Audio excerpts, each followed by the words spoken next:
waan godhuuf waan haasa'uuf waan dubbatuuf waan mari'atu wallaalee kana bakka tokkotti walitti qabuu danda'uu isaatiif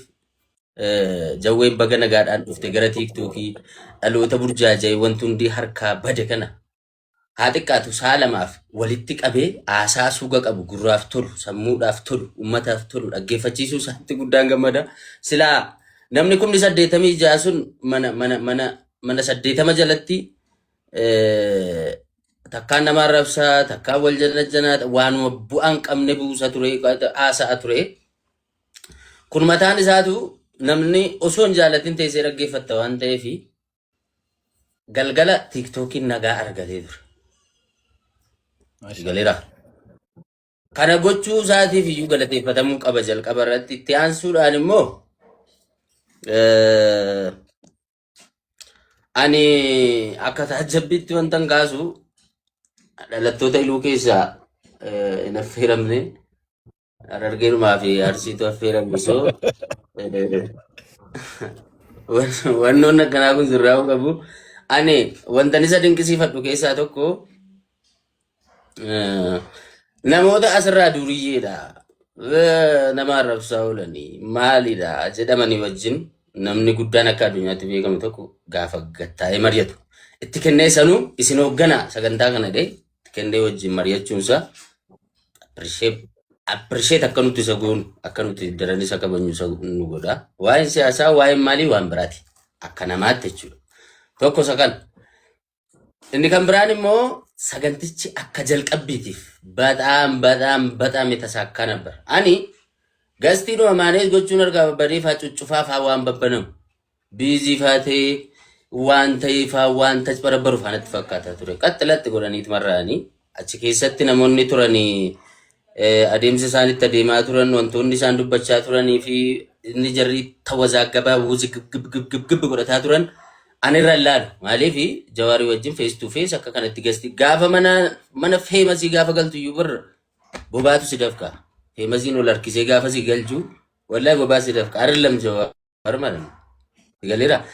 miira akkamiillee yoo dhageessisan yoo agarsiisan yoo of promote godhan carraa kanatti fayyadamanii irrallaalina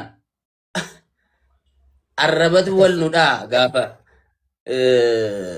mana gasti akkaawuntii jawaar banee akkasitti laayivii ittiin gale mitiifi namni hordoftoota miliyoona tokko qabu gaafa ol si galchu maaltu sitti dhaga'ama habiibi indee dhugaadhaa kun abjuudhaa itti abar to namoonni sunis carraa kanatti fayyadamuuf waan ta'eef baay'ee sirra laalina murtii immoo sagantaan galee immoo murtiinuma faarsuu taate rubiin habiibi murtiidhaan jalqabeet murtiidhaan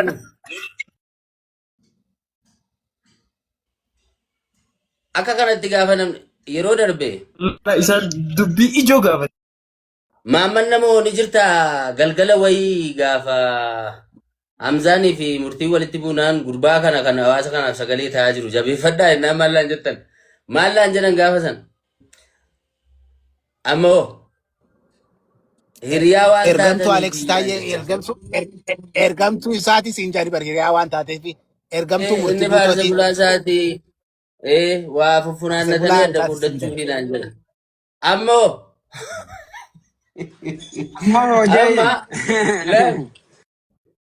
ani gaafas waan beeku beekaafan jedhe amma gaamaseef isaan immoo ergamtuudhan jettan sanii fi wanni xiqqaa keenyas guddifachaa jabeeffachaa eessa jirta akkamitti jirta waliin jedha wanti jechaa turree fi sagantichi already waan gaarii ture. Namoonni immoo jawaar akkamitti gara tiiktookii dhufe safara duuriyyee miname mata eessa keessantu sin dhukkuba qoy dhaloonni as jira bara kun gabaadha gabaa siyaasaati bakka itti gurguratan bakka itti bitatan yaada isaa fida dhalootatti kenna dhalootatti gurgurata dogoggora jiruu fi dhaloonni kun badaa jira kan sirreessu eenyulee jawaar egaa Ero qabsoo dhiisee gaafa inni tiktookiitti galee nama arrabsu lakkii arrabsoo dhiisii hawaasni kee rakkoo keessa jira yoo jedheeni maal keessantu sin dhukkubatin. Jawaar immoo nama akkasii yaaddanuu kana namuma bakka hundaa nama tuffatu namummaa isaatiin nama madaalu namni itti yaadaan nama siyaasaati nama akkatti qaban akkatti sheeppi godhan beeka sheeppi gochuutti jira jechuudha. Gama biraan gara fuulduraaf wantoonni sirraan tokko namoonni affeeramuu qaban namoota akkamiiti ilaal mata dureen daanga'uu qaba gara fuulduraatti fakkeenyaaf fedha waluma keessa dubbatamaa ture waa'een rakkoon shawaa rakkoon nageenyaa rakkoon maalii dubbatamaa ture rakkoon jimaa dubbatamaa ture gara fuulduraatti garuu sagantaan mataan isaa hidhamuu qaba yoo dhimma siyaasa waliigalaa akka Itoophiyaatti ta'e akka Itoophiyaatti gaafa san warri paartii biyya bulchu deeggaran illee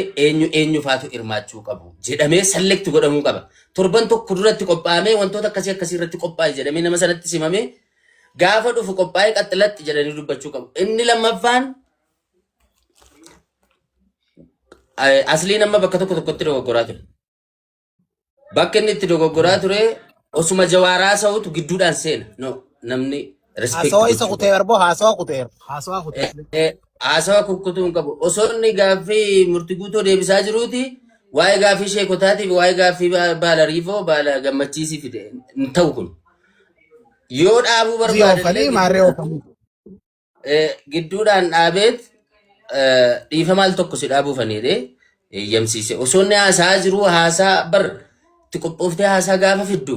namni adda si kute taanaan sirgaa facaa akka itti deebisuu deemtullee so wantoota akkasii sirreeffadhaa dhiifama oggu tokko jawwi yeroo tokko si dhaabuu jedhee dhaabuu danda'uu qaba ture utaaleetuma seenaa ture inni kunis sirraa'uu qaba kan biraanii warri gastii keessa teessan gaafii gaafattanii kaatanii walii gadi godhatina waan fixxan achitti fixaa kottaa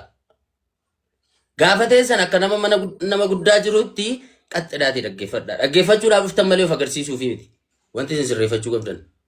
waggoota akka bilbila ol fuutan waggoota akka asii viidiyoo balleessitanii bilbila keessan daayivarti godhaati daataa kan intarneetaa qofa banadhaati qaxxidhaa dhaggeeffadhaa yoo namni isiniin haasa yoo namni as dura taa'ee gaafa olii gadi fiigu barna rabbashaan dhiisaa bu'aa bakkaa keessa si galeera inni kan biraan gaafa Jawaar nama tokko dinqisiifatu inni tokko aaraa ture argaa ture miira aarii namarraa argaa ture walitti naarina Yes, exactly. Ada bareda. namni waan hojjetuun dinqisiifatama waan ta'eefi anoo akka jechuuf haa argaa turre no hin ta'u anamaan biftee anamaan faarsinee hin jedhamu yuma miirra akkanaasitti dhaga'ame illee dhokfachuu qabda nama 86 taa'ee silaalaadha ani sheemne yaase yoo wanti sun hin taane Yo, Alex. inni yoo dinqisiifachuu baate immoo isanni dhiise sana yaadachiisuudhaaf jecha anis akkasiin hin barbaachisu amma achitti bakka itti wanti hojjetatan osoo hin taane bakka itti of eenyummaa ofii mul'isan utuu hin taane dhimma hawaasaatiif walitti qabamtan nuti fuula keessan isin beekna haasaa keessanis isin beekna miidiyaa irratti wal beekna miseenjeraa waliin haasaa turre sana miti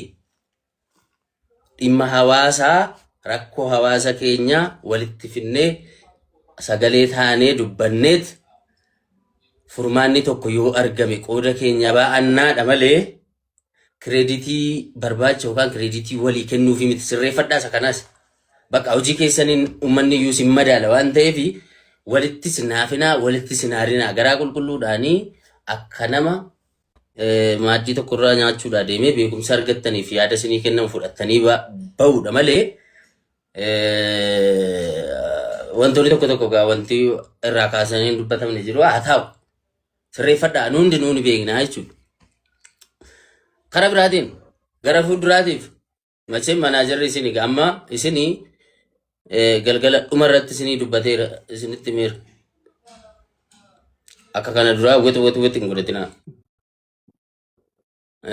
ajandaa ijoollee keessan taphatinaa maaliif boru har'a